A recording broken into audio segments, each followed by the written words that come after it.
Outer ring road. ఇప్పుడు outer ring road చూసుకుంటే కనీసం అది 12 నుంచి 15,000 కోట్ల రూపాయల ఔటర్ రింగ్ రోడ్. జనరల్గా ఏ స్టేట్లో అయినా ఇలాంటి రోడ్స్ వేసినప్పుడు ల్యాండ్ ఎక్విజిషన్ స్టేట్ గవర్నమెంట్ చేసి ఇవ్వాలి.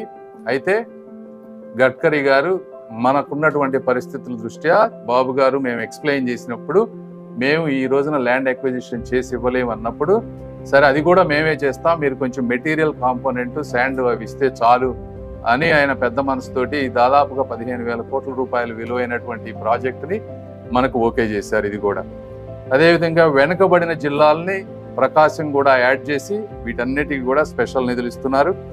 2 ఇండస్ట్రియల్ కారిడార్స్ మీకు తెలుసు, ఒకటి కొప్పర్తి నోడు, ఇంకొకటి వచ్చేటప్పటికి ఓర్వకల్లు నోడు.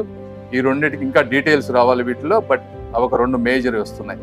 ఇవన్నీ నేను ఎందుకు చెప్తున్నాం అంటే ఇవన్నీ కలుపుకుంటే ఔటర్ రింగ్ రోడ్ 15,000 కోట్లు, అమరావతి 15,000 కోట్లు, పోలవరం 30 నుంచి 40,000 కోట్లు, తర్వాత రైల్వే లేన్స్, ఇవి వరకు లెక్కేసుకుంటేనే ఈ రోజున మనకి 80,000 కోట్ల రూపాయలు నిధులు చరిత్రలో లేని విధంగా ఈ రోజు మనకు వచ్చేటువంటి అవకాశం ఉన్నటువంటి పరిస్థితి.